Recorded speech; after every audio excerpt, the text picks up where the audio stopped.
Is it the MMO we've always wanted or a massive scam and letdown? We're going to talk about the Quinfall. What's going on, guys? Steven with Level Up, and we're going to be talking about a game that has recently been making massive waves. The Quinfall has set insane expectations for itself with an incredibly in-depth look at the game and all the different systems they claim will be present at launch, in addition to actual good optimization. Now, before we jump into it, if you like MMO content, make sure you subscribe to this channel and give this video a thumbs up if you enjoyed it at the end, and if you don't, we'll give it a thumbs down. It's gonna help me either way. Now, before we take a look at how insanely ambitious this project is, we need to point out the fact that this studio was only made in 2021, and that has drawn a lot of people to be like, how could they have made so much progress and built all these systems with Unreal Engine 5 within the time frame that the company has been in existence? So just keep that in mind before we move forward. But with that out of the way, yes, this game claims to be putting so many things that have been long requested, that we've had bits and pieces of spread across different MMORPGs, and they're bringing it all into one. People have been touting this as the MMO that we've always wanted. But what exactly does that mean?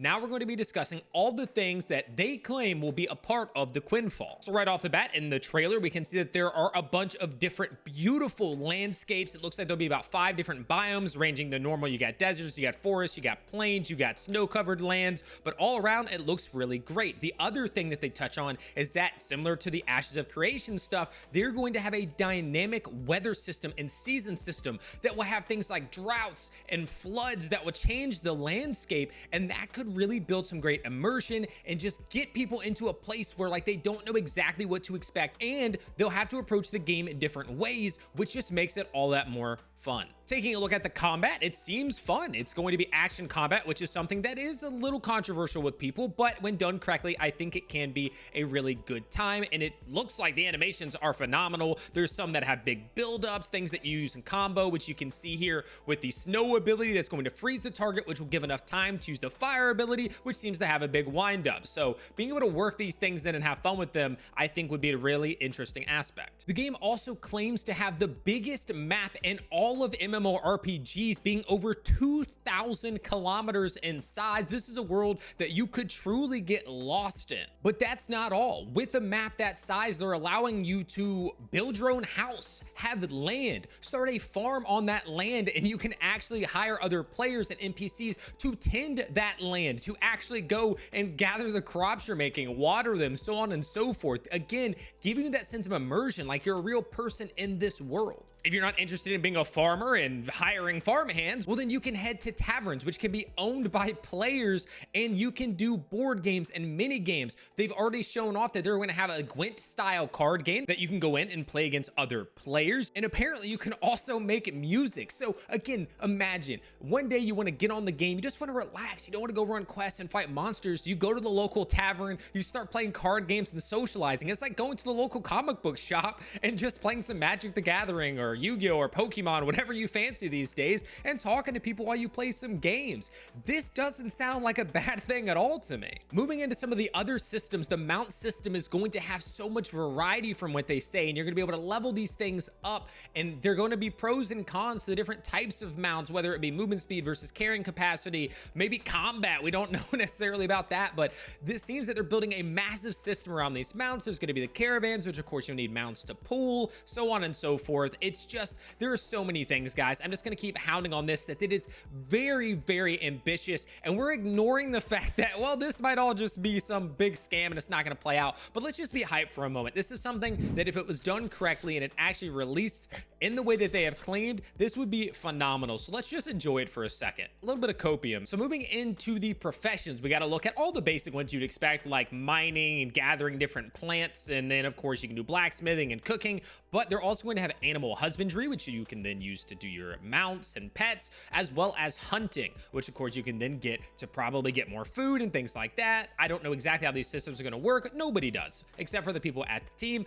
but these are interesting, and some of them are pretty unique. Something else that's pretty massive is going to be that there's going to be tons of aquatic things. You can go out in a galleon out on the 7 seas, or how many seas are in this world, and just fight other players, get attacked by pirates, and there's even large sea monsters like krakens out out there. So very immersive. Apparently this is going to be mostly open world PvP. I believe that I heard somewhere, and so, you know, take this with a grain of salt, that it's going to go with a system where you basically will choose if you're going to be on a PvP shard when you log in. I think you can swap between them. Do I want a PvP today? I'm going to go to a PvP aspect of the game. If I want to do just PvE, I don't want to do PvP. I'm just going to log into that part of the game today.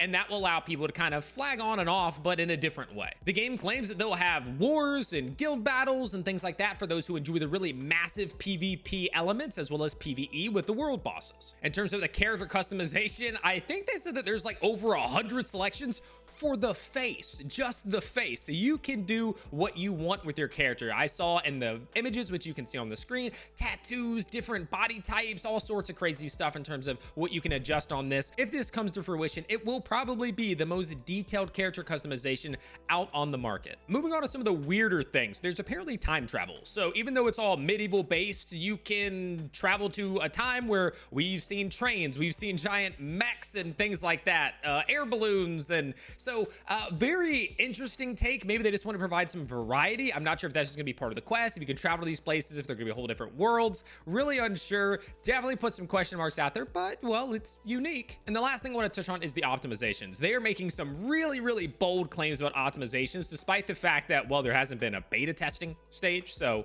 not sure they can really make those claims. I don't know what kind of systems they're working with where they think that they're ready for this. And I just have to mention that on the Steam page, the requirements are listed as, for the minimum requirements, Intel Core i3-4160 or an AMD CPU with 4 physical cores at 3 gigahertz, 4 gigabytes of RAM, and you could use an NVIDIA GeForce GT 730 2 gigabyte or an AMD Radeon R7 240. As you can see, it was hard for me to get that out without laughing because that is a trash system.